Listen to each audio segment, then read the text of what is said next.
젊은 부자님들 안녕하세요. 모든 재테크를 거미줄처럼 연결하고 있는 재테크 슈퍼거미 법학자 훈입니다. 제가 매주 수요일은 이렇게 밤에 대전에 내려와서 방송을 하고 있는데 밖에 비가 굉장히 많이 오네요. 비 피해 또 코로나 피해가 없었으면 좋겠습니다. 제가 메인 화면 사진을 지금 응답하라 2020이라고 해놨잖아요. 그 이유가 어제 확진자 수가 1200명이 넘었죠. 그러면서 작년 11월 달 그 확진자 수가 한참 1000명대일 때 그때 한참 상승을 하던 종목들이 음악병실 관련주, HMR, 간편식 관련주, 그리고 또 재택근무 관련주, 치료제 관련주였죠. 그런 것들이 오늘도 급등을 했습니다. 그래서 그 당시에 만약에 주식을 하셨던 분이 있으면 그 당시를 좀 생각하면은 아무래도 대응하기 좀 쉽다고 생각을 해서 제가 이렇게 메인 사진을 그렇게 꾸며봤고요. 그래서 저도 그 당시에 지금 차트를 보시면 11월 달, 작년 11월 달에 제가 투자를 했었던 그 당시에는 사실 시작한 지가 얼마 안 돼서 굉장히 뇌동매매를 많이 할 때였는데 어쨌든 상당히 고점에 제가 투자를 했던 재택근무 대장주였던 ECS였는데 무려 7개월 동안이나 물려 있었습니다. 그래서 한때는 그래프 보시는 것처럼 반토막이 난 적도 있어요. 거의 마이너스 50%까지 간 적도 있었지만 그래서 한 번은 반등할 기회가 있을 거라고 생각을 해서 기다려왔고 그래서 오늘 마이너스 1%까지 올라갔습니다. 오늘 상한가 종목이었죠. 그리고 이제 내일 아침에 당연히 상승 시작을 하기 때문에 익절을 하고 마무리를 하려고 생각을 하고 있습니다.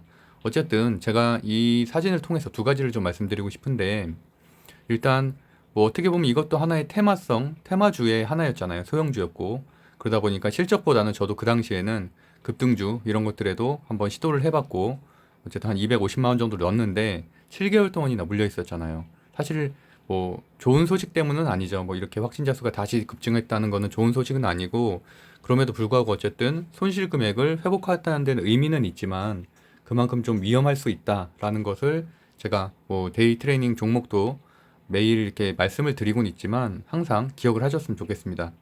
그리고 그 당시에 또 HMR 그 간편식 대장주였던 흥국과 음압병실 대장주 오텍이 오늘도 상승이 좀 있었어요. 그래서 오텍 같은 경우도 계속 지금 횡보 중. 그 당시에만 사실 굉장히 급등을 했었고 완전히 폭락을 했죠. 그러니까 사실 그 당시 고점에 물리신 분들은 여전히 60% 정도 마이너스고요. 오늘도 겨우 한 4.9%만 반등을 했을 뿐이고 흥국 FMB 같은 경우는 그나마 조금 낫죠. 왜냐하면 뭐 마켓컬리 관련주라든지 이런 다양한 테마주로서 좀 엮였기 때문에 그럼에도 불구하고 그 당시보다는 어쨌든 지금 한 9%대 상승 정도로 이렇게 마감이 됐죠. 그래서 항상 이렇게 조심해야 된다는 말씀을 좀 드리고 싶어서 이 장표를 가져왔습니다. 그래서 2021년 7월 8일 목요일 오전 12시 58분 시작합니다. 그래서 오늘도 주요 지표, 뉴스, 그다음 증시 리뷰 해보고요. 증시 분석하는 게 굉장히 중요하죠. 왜냐하면 어느 종목들이 상승 종목들이었는지, 상승 종목들의 어느 섹터들이 있었는지를 파악을 해야만 하다못해 뭐 상따 종목이라든지 아니면 급등 종목도 판별할 수가 있고 어떤 종목들이 지금 현재 가장 강한지를 알아야 수익을 낼 수가 있습니다.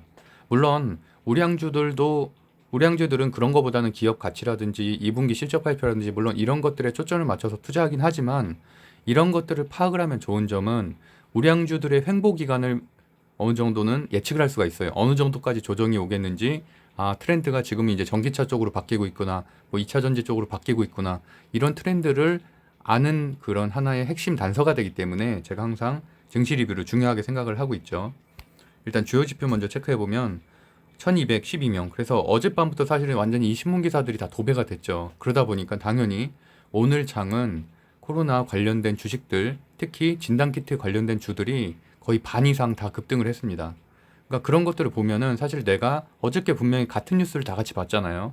그래서 오늘 아침에 사실 똑같이 9시에 출발을 한 거고, 왜냐면 시혜가가 그렇게 높지가 않았어요, 다들 한 3, 4% 정도였는데, 오늘 그런 것들이 뭐 많게는 15% 상한가 간 것도 있고요. 그런 식으로 급등을 했기 때문에, 물론 뭐 이런 데이 트레이딩은 안 하는 분들은 뭐 신경 안 써도 되겠지만, 하는 분들은 이런 것들을 꼭 파악을 하고 있어야지만 거기에 대한 수익을 얻을 수가 있겠죠. 그리고 일단 코스피 같은 경우는 대형주들이 사실 약세였습니다. 뭐 삼성전자, LG전자 실적 발표를 했지만 생각보다는 많이 하락을 했고 또 삼성전자 같은 경우도 횡보하면서 하락을 했고 그래서 그러다 보니까 뭐 어저께 사실 미국 증시도 좋진 않았죠. 뭐 디디 추징 같은 경우는 급락을 하기도 했고 이런 것들이 오늘 또 중요 이벤트가 하나 있어요. FOMC 회의록, 의사록 발표를 하거든요. 지금 아직은 공개가 안 됐던데 공개되기 전까지 조금 미국 증시도 눈치를 보는 장이었기 때문에 최근에 좀 다우존스, 나스닥이 다 이렇게 횡보 또는 하락을 하고 있습니다. 그런 분위기였기 때문에 말 그대로 외국인 수급이 우리나라에 그만큼 안 들어오는 거죠. 눈치 보기 장이기 때문에. 그래서 우리나라도 오늘 코스피 같은 경우는 한 0.60% 웬만큼 그래도 하락이 있었고, 코스닥 같은 경우는 약보합세로 버텼다 정도로 볼 수 있을 것 같고요. 코스닥 같은 경우는 테마주들이 워낙 비중이 높기 때문에 그런 것들이 어느 정도 지지를 하고 있다라고 해석하시면 될 것 같고, 다우존스도 현 시간 지금 진행 중인데 나스닥, 다우존스 모두 하락을 하고 있고, 의사록에서 테이퍼링에 대한 이슈가 언급이 안 됐거나 또는 뭐 그런 것들에 대해서 뭐 확실하게 연말 또는 내년 이런 식으로 좀 미뤄진다는 게 의지가 확인이 되면 당연히 급등을 다시 하겠지만, 반등을 하겠지만, 그렇지 않으면은 한동안 또 주식시장은 하락을 할 수밖에 없다라는 정도로 보시면 될 것 같습니다.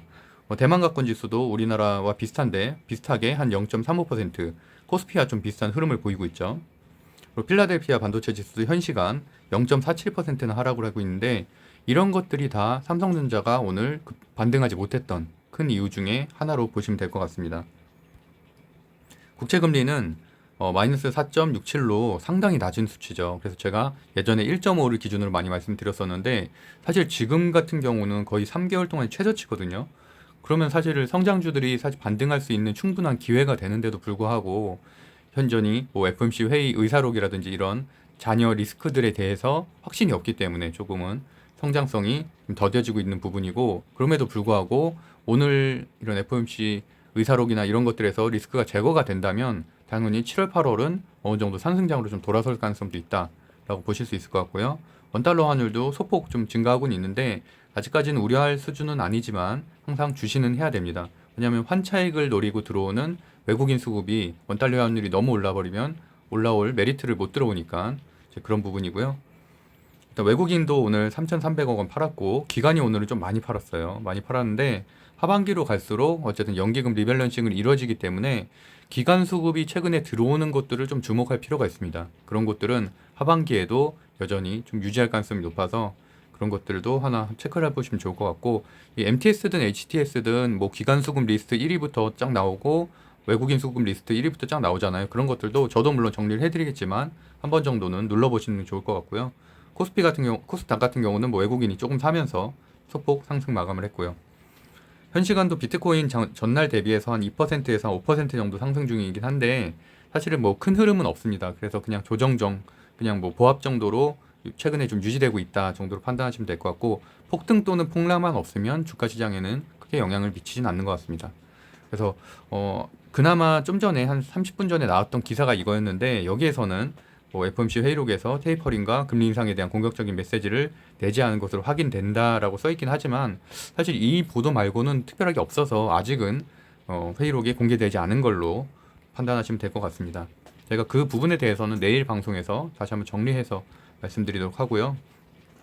오늘은 정말 모든 기사들의 반 정도는 다 이제 이 확진자가 다시 급증하는 부분에 대한 것들이었고, 그것은 그대로 증시에 다 반영이 됐습니다. 그래서 뭐 무역센터점 같은 경우도 47명이나 벌써 나왔죠. 그래서 오늘 내일 휴장을 한다는 거고, 오세훈 시장과 같은 경우도 뭐 심야 대중교통을 감축하고 선제 검사를 확대하겠다. 검사를 확대하겠다는 게 어떻게 보면은 증시에서는 핵심이라고 볼 수 있죠. 검사를 하려면 뭐가 필요하죠? 진단키트가 필요하죠. 그렇기 때문에 진단키트가 필요한 거고, 그런 것들에 대한 주식이 올라갔다고 볼 수가 있겠죠.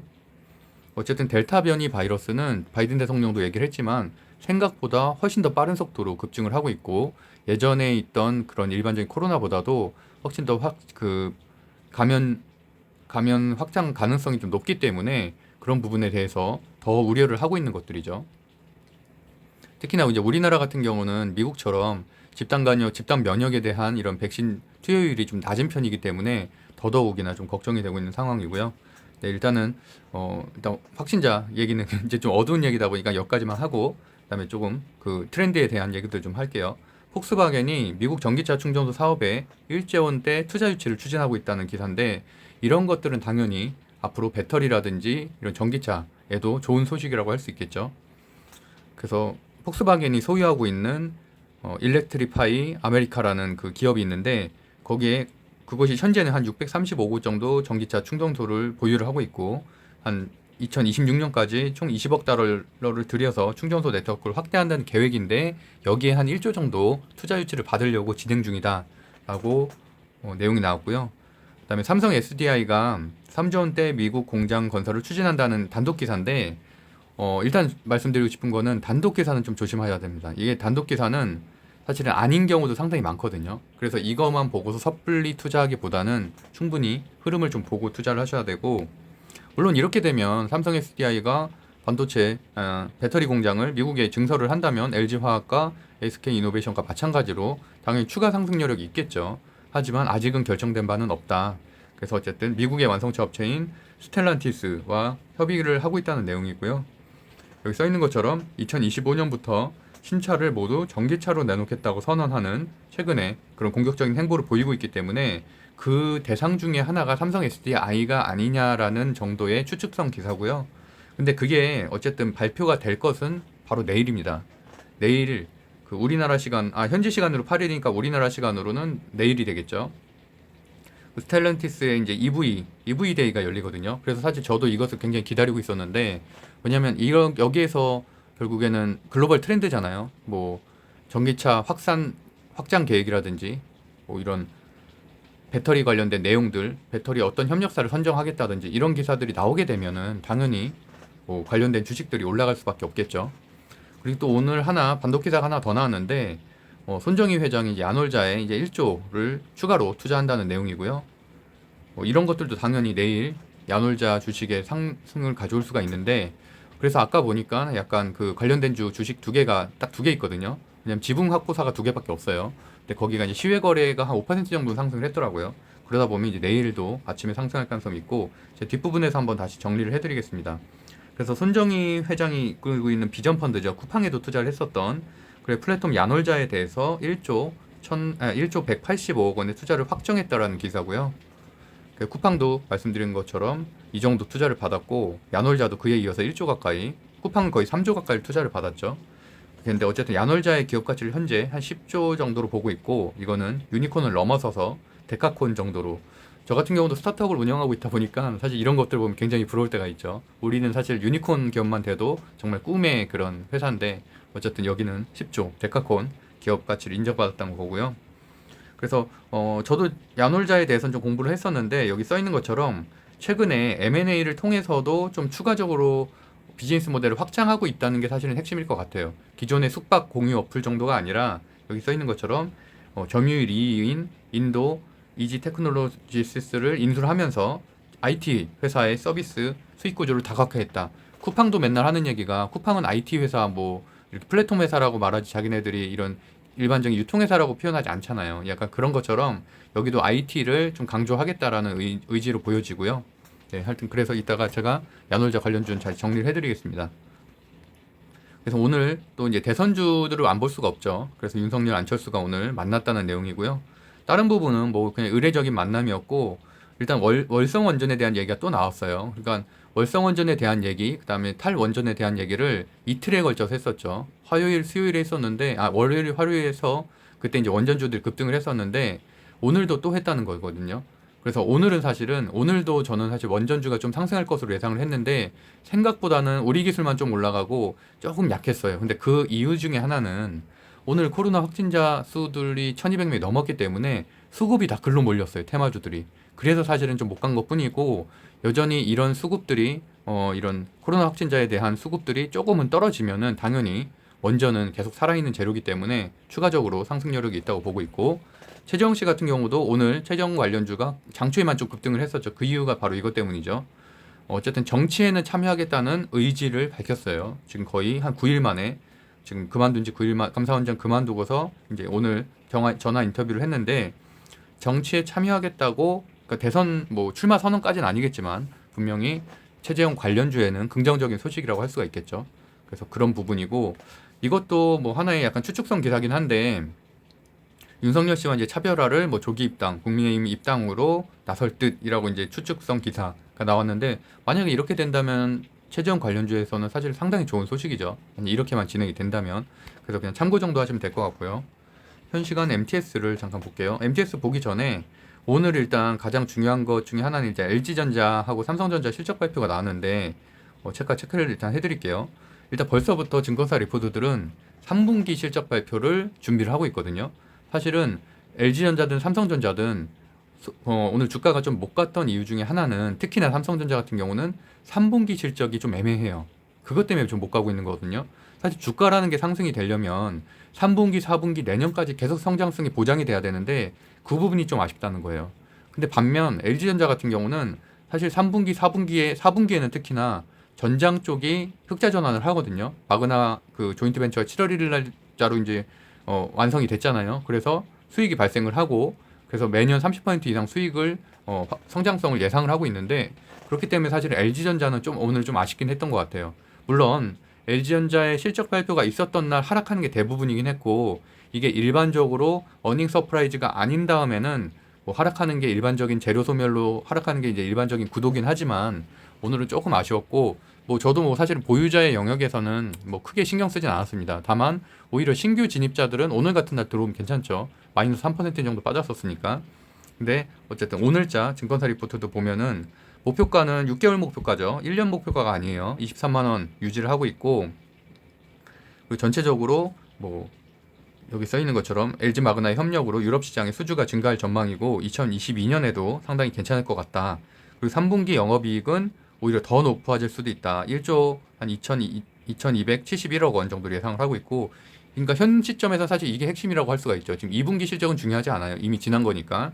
이제 3분기 실적이 그만큼 괜찮다는 거고 3분기 기준으로도 최고 실적 추정이 되고 MC 사업을 제외를 하면 분기별 1조 원의 영업 이익을 실현할 전망이다. 라는 게 핵심입니다. 재무제표도 한번 보실 분들은 보고 이게 안 보이시는 분들은 HD 화질로 3시간 정도 후에 변환이 되니까 아침에 보시면 선명하게 보이실 거예요. 그래서 오늘은 조금 말씀드리고 싶은 건 어쨌든 연간 실적은 작년보다는 당연히 작년에 코로나였으니까 당연히 그거보다는 올라간 건 맞지만 아쉬웠던 거는 1분기 실적보다는 소폭 하락을 했죠. 뭐 이런 부분도 오늘 주가가 못 간 그 이유 중에 하나였다고 해석하시면 될 것 같고요. 삼성전자도 저는 여러 증권사 리포트 중에서 이게 가장 마음에 들어서 이걸 가져왔는데 하나금융투자 거고요. 제목이 이거예요. 빅뉴스가 필요해. 그러니까 결국엔 선방은 하고는 있지만 오늘도 사실은 뭐 실적 예상치보다 조금 더 나왔죠. 거의 한 0.3% 정도 다 나오긴 했는데 아쉬운 거는 3분기, 4분기가 좀 애매해요. 그러다 보니까 여기 써 있는 것처럼 맨 마지막 줄에 고객사의 추가 확보라든지 또는 M&A 추진과 같은 드라마틱한 이벤트가 필요하다는 거예요. 상승을 하기 위해서는. 저도 그 말에 좀 어느 정도 공감을 하고 있고 왜냐하면 글로벌 시장 전체가 사실 반도체에 대해서는 아직까지는 그 차량용 쇼티지도 그렇고 회복하지 못하고 있거든요. 그런 부분에 대해서. 그래서 막 주가가 이렇게 크게 올라가는 기업이 없어요. 다 약간 횡보를 거닐고 있어서 어쨌든 삼성전자도 마찬가지로 추가적인 모멘텀이 좀 필요하다. 근데 실적은 오늘 괜찮게 나왔죠. 예상치보다 좀 높게 나왔고 어쨌든 전분기, 1분기 실적보다도 상회해서 나왔기 때문에 그런 부분은 상당히 긍정적이라고 볼 수가 있고 뭐 이런 것들은 아무래도 오늘은 좀 하락을 했지만 내일부터는 소폭이라도 좀 상승할 가능성이 있는 하나의 뭐 근거가 될 수가 있겠죠. 그리고 전체적으로 오늘 시황을 보면은 역시나 확진자 수의 급증으로 인해서 제가 2020년 11월을 얘기했던 것처럼 그때랑 거의 비슷하게 그래프를 보는 것 같아요. 골판지, 그때도 골판지, 포장지 날라갔었죠. 왜냐면 택배가 급증을 할 거니까 택배를 만드는 그 종이 제지업체들이 그때 다 날라갔었는데 오늘도 11종목 6% 평균 6%나 상승을 했고 나머지는 다 진단키트, 뭐 코로나 확진자 관련된 그 치료제, 백신 뭐 이런 것들이 대부분이었고 또 하나는 컨택트주였죠. 그래서 인터넷 대표주인 카카오 네이버가 또 날라갔고 그래서 뭐 SNS라든지 재택근무도 다 시스템이 필요한 거잖아요. 그런 것들 구축하는 업체들 뭐 이런 것들이 다 상승을 했었죠. 그래서 어쨌든 작년 주식 투자하셨던 분들은 작년 11월 정도에 잘 됐던 주식들 한번 체크해 보시면은 당연히 최소한 이번 주에는 수익을 낼 수가 있다는 거고 골판지 제적 쪽도 보면은 그래서 대장주를 사실 매수하는 게 제일 좋거든요. 역시나 대형 포장, 명품 재지 이 정도까지 그리고 나머지는 순환매로 돌 수 있다. 그래서 만약에 내가 장중에 대장주가 너무 급등을 해서 놓쳤다면은 사실 나머지 주식들 이런 것들을 순환매로 들어가도 최소한 3, 4% 정도 수익을 내고서 나올 수 있기 때문에 그런 전략도 한번 체크를 해보시고요. 진단키트 관련된 주들도 바이오스마트는 거의 상한가까지 갔고 그럼 시스웍, 뭐 엑세스 바이오, 휴마시스 이런 순서대로 갔긴 했는데 이 안에서도 내일 상승할 주식들을 고르려면 당연히 거래량도 봐야 되고 차트의 흐름, 오늘 어느 정도 강했었나, 예전에는 트렌드가 좀 어땠나 이런 것들을 좀 체크해서 선택하시면 될 것 같고요. 뭐 시젠이 여전히 뭐 대형주들 중에서 가장 강세긴 한데 어쨌든 이 흐름이 어디까지 이어질지는 한번 지켜봐야 될 것 같고, 다만 결국에는 화이자 백신이나 이런 교차 접종을 하면 델타 변이 바이러스에도 어느 정도 90% 이상은 막을 수 있다고 하니까 결국에 사실은 단기 재료에 불과한 거긴 하죠.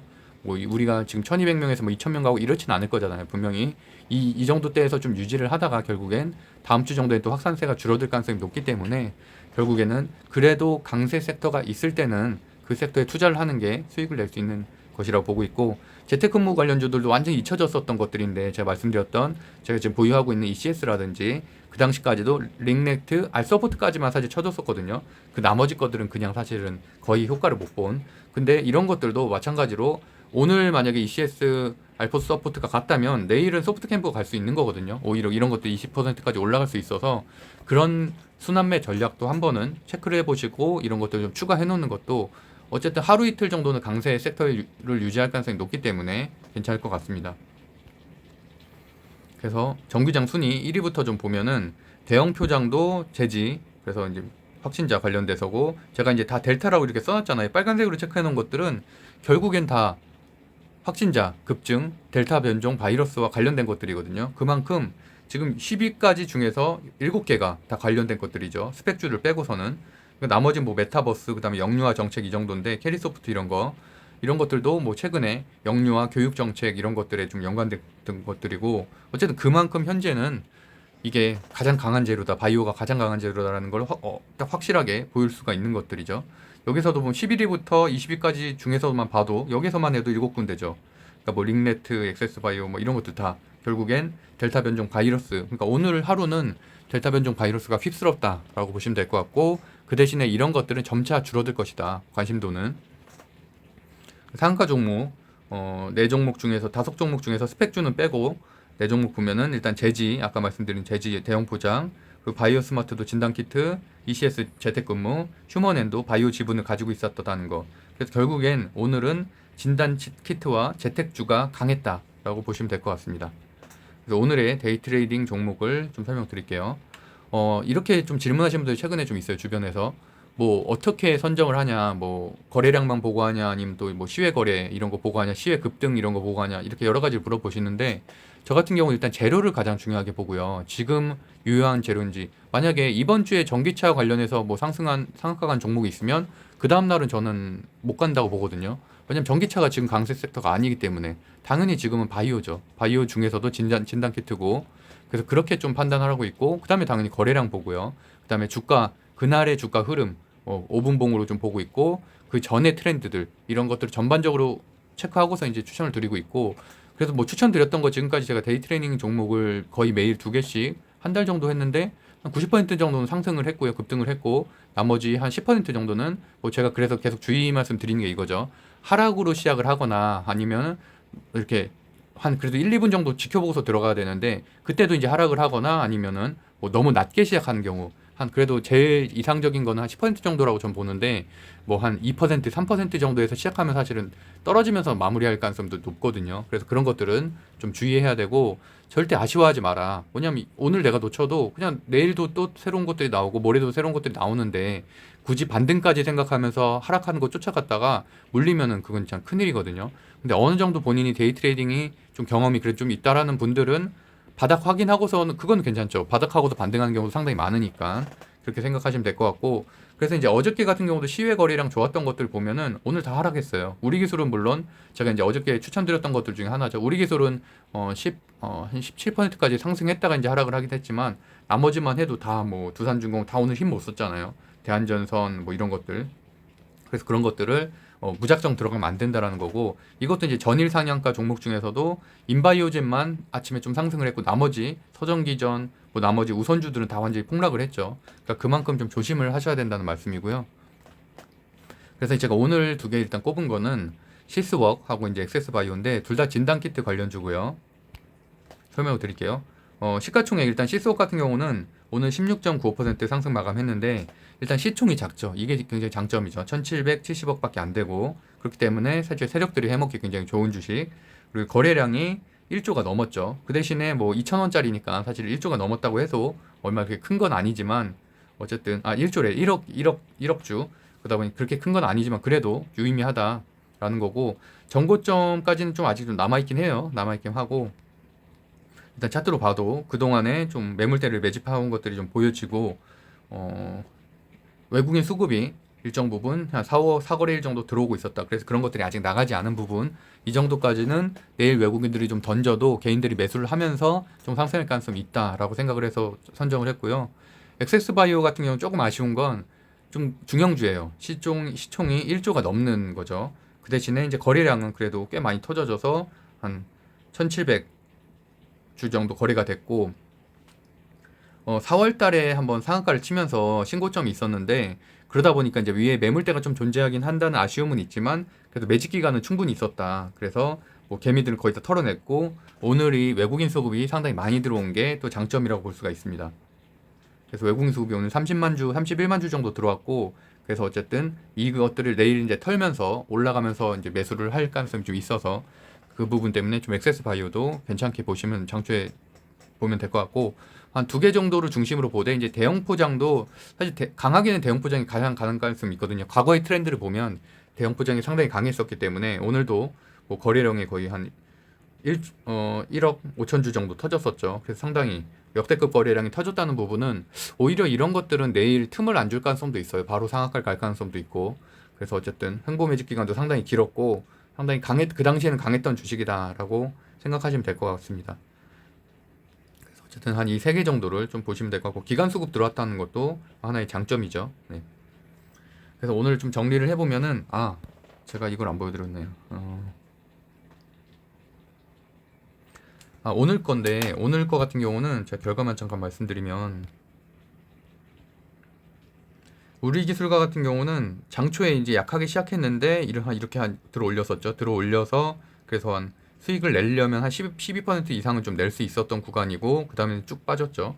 빠졌고 인바이오젠 같은 경우도 장초에는 소폭 상승을 하면서 시작을 해서 뭐 크게는 아니었어도 어쨌든 오히려 이때는 좀 저점 확인하고 들어갔으면은 한 7, 8% 정도 수익을 낼 수 있었지만 사실은 이게 입문자한테는 인바이오젠도 좀 어려운 종목이어서 특별하게 뭐 환전도 마찬가지였고요. 그래서 이런 것들은 오히려 제가 이제 피해야 된다는 사례로 좀 설명드리고 싶은데 이건 하락 시작을 했고 또 쭉 빠졌죠. 그러니까 이런 것들은 반등 생각하지 말고 그냥 절대 안 들어가셔야 된다. 그러니까 사실은 한전산업과 같은 경우도 상당히 최근에 흐름이 강했기 때문에 원전 대표주죠.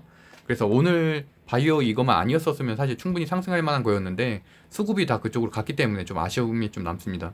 그리고 제가 지난주 일요일날 대형주 6개 정리해드렸죠. 그 중에서 하나였던 효성첨단 소재도 오늘도 역시 어제에 이어서 어제도 상승했죠. 어제도 상승했는데 오늘까지 이렇게 상승을 하면서 상당히 흐름이 좋았다. 그래서 지금도 거의 신고가를 돌파한 자리고 어쨌든 충분히 왜냐면 실적주기 때문에 실적이 이번에 상당히 좋게 나왔다고 제가 지난주 일요일에 정리를 해드렸잖아요. 그래서 효성 삼형제는 다 괜찮다. 그 중에서 효성 첨단 소재와 효성 화학이 위에 상승 모멘텀이 더 있기 때문에 충분히 장기 보유하기도 괜찮은 기업이다라고 말씀드렸었고요. 진단키트 관련주들은 좀 전에 설명을 드렸었고 그래서 이 부분 캡처해서 보시면 될 것 같고요. 야놀자 관련주 제가 정리해 드릴게요. 일단 위에 두 개만 보시면 돼요. SBI 인베스트먼트하고 아주 IB 투자 이 두 군데만 사실 지분을 들고 있고 나머지 것들은 제가 왜 제시를 했냐면 크래프톤 관련주하고 마켓컬리 관련주예요. 그러다 보니까 하나투자증권 같은 경우는 그 업비트 관련된 주죠. 두나무. 근데 두나무도 지금 미국 상장할 가능성이 있잖아요. 그렇기 때문에 좀 같이 움직이는 경향이 있어요. 그래서 SBI 인베스트먼트 같은 경우는 시가가 벌써 지금 9%대 상승했죠. 9% 상승을 했는데 IB도 그렇고 IB도 시가 9%대. 근데 당연히 이런 것들은 급등을 하겠죠. 장초에 급등을 하겠고 오늘 그 손정희 기사가 나왔기 때문에 시위에 끝나고 나왔거든요. 장 거의 막판에 나왔기 때문에 충분히 상승 여력은 있는데 뭐 대성창투나 이런 것들도 뭐 직접적인 관련주는 아니지만 이렇게 상승을 했다는 거예요. 시외 거래가. 그러니까 같이 상장 기대감이라는 거죠. 이런 크래프톤도 좀 있으면 상장 앞두고 있고 대성창투가 지금 크래프톤 가지고 있잖아요. 지분 들고 있고 뭐 카카오게임즈나 TS 인베스트먼트 같은 데 가지고 있으니까 하나투자증권 같은 경우도 말씀드렸던 대로 두나무 관련주인데 두나무 나스닥 상장 가능성이 있잖아요. 요새 좀 약해지긴 했지만 그래서 이제 5% 시외로 상승했다는 거죠. 그래서 여기에 있는 것들은 다 체크를 하되 당연히 야놀자 관련주는 SBI 인베스트먼트하고 아주 IB 투자 이 두 개만 보면 됩니다. 그래서 두 개를 적절하게 대응하시는 것도 뭐 왜냐면 사실은 테마주라고 해서 다 뭐 바이오만 해야 된다 뭐만 해야 된다가 아니잖아요. 본인들이 좀 더 맞는 스타일이 있으니까 거기에 맞게끔 대응을 하셔도 되고 당연히 눈으로만 보시면서 흐름을 보고 하는 것도 공부가 되니까 그렇게 접근하셔도 될 것 같습니다. 그리고 추가적으로는 아까 제가 최재형 씨 관련된 기사를 보여드린 것처럼 대선 관련된 선언을 했기 때문에 여전히 재료는 살아있다고 볼 수가 있고 그래서 오늘 같은 경우도 서한은 사실 뭐 중소형 주택 순환매와 이제 같이 상승을 했죠. 그래서 어쨌든 서한 같은 경우도 상당히 좋게 보고 있고 저도 이제 좀 더 저점이 되면은 매수를 할 계획이고 오픈베이스 이론 같은 데는 워낙 대장주였으니까 어쨌든 그런 흐름이 괜찮다. 뭐 이 정도로 보시면 될 것 같고요. 원전주도 분명히 재료는 살아있는데 오늘은 어쨌든 조정을 겪었고 이 코로나 확산세가 조금은 잦아들면은 다시 상승할 것으로 예상해서 좀 저점일 때 조금씩 모아가는 것도 하나의 전략으로 보고 있고요. 당연히 뭐 일진파워, 우리기술, 한전산업 이 정도까지가 뭐 대장주라고 볼 수 있습니다. 네, 그럼 오늘은 좀 정리를 해보면 지금 현재 국채금리가 한 1.3 정도로 성장주가 강세 환경이긴 해요. 그런데 좀 아쉬운 거는 제가 잠깐만요. 나스닥 한번 보여드릴게요. 생각보다 오늘 그 발표가 아직 안 돼서 그런지 좀 낮아요. 지금 소비재도 사실 다 이렇게 많이 하락을 하고 있고 전체적으로 원자재 쪽만 솔직히 좀 강하고 특별히 나머지 강한 섹터가 지금 없거든요. 팡주 같은 경우도 지금 빅테크주도 다 지금 1%대 그리고 뭐 오히려 이렇게 전기차 관련주들이 오늘 좀 조정을 많이 받고 있더라고요. 반도체도 아까 제가 필라델피아 반도체지에서 보여드린 것처럼 반도체주 거의 전반적으로 다 약세고 전기차주가 오늘 많이 빠졌어요. 그래서 보면은 이렇게 뭐 피스커라든지 이런 데도 많이 빠졌고 오늘 워커스 그룹 뭐 이항 이런 쪽이 사실 성장주인데 국채 금리가 이렇게 떨어지고 있는데도 이렇게 성장주가 반등을 못 한다는 건 좀 의외고 일단은 뭐 추측할 수 있는 거는 아무래도 FOMC 의사록에서 아무래도 테이퍼링에 대한 좀 언급이 되지 않았을까라는 추측은 해볼 수 있을 것 같습니다. 버진 갤럭시도 최근에 상승세 굉장히 좋다가 소폭 지금 조정 중이고 워낙 많이 올랐기 때문에 사실은 5% 정도 하락한 것도 뭐 왜냐면 최근에 두 달 사이 거의 한 80% 올랐거든요. 그래서 뭐 어쨌든 그 정도로 보시면 될 것 같고 신산업 쪽도 다 약하죠 지금 흐름이 로블록스 뭐 유니티 이런 것들 여행 레저 쪽도 다 약하고요. 그러니까 현재 미국 증시가 지금 의사록 발표 전까지는 충분히 이런 흐름들이 이어질 것으로 보고 있고 그러다 보니까 아무래도 오늘도 우리나라 대형주가 오늘처럼 어제처럼 좀 약할 가능성이 좀 높다고 생각을 하고 있고 오히려 이렇게 약한 장에선 테마주가 더 강세긴 하죠. 그래서 그런 것들을 뭐 포트폴리오를 저 같은 경우도 대형주 90에 10% 정도는 이런 테마주나 이런 것들을 소형주를 하고 있기 때문에 뭐 적절하게 성향에 따라서 또 근무 환경에 따라서 좀 하시면 될 것 같고요. 태형주는 아까 말씀드렸던 것처럼 기본적으로 오늘 당연히 진단키 때 재택근무가 오늘도 강세일 거고 그다음에 이제 원전 기본주택은 어쨌든 계속 가는 주제이기 때문에 오히려 이렇게 하락을 많이 했을 때는 저점에 좀 매수하는 것도 하나의 전략이라고 생각하고 있습니다. 그리고 이제 상장사 중에선 당연히 야놀자 중심으로 두 군데 이제 봐놓으시면은 내일 괜찮은 수익이 있을 것이라고 생각하고요. 네, 그럼 오늘도 지금 제가 1시간 30분 정도 좀 하면서 진행을 했는데 제가 운영하고 있는 네이버 카페 젊은 부자들에서는 다양한 뭐 주식, 그다음에 아파트 청약 이런 것들, 아파트 청약 뭐 부동산 경매 이런 다양한 스터디들이 진행되고 있으니까 관심 있는 분들은 네이버에서 검색하셔서 보시면 될 것 같습니다. 네, 오늘도 구독과 좋아요는 사랑입니다. 제가 어제도 방송을 좀 늦게 해서 오늘 아침에 했잖아요. 그래서 좀 걱정해 주신 분들도 있었는데 감사하고요. 제가 가능하면은 하여튼 이렇게 늦어도 1시 반 전에는 올리고 자도록 노력을 하겠습니다. 그럼 오늘도 행복한 하루 되세요. 감사합니다.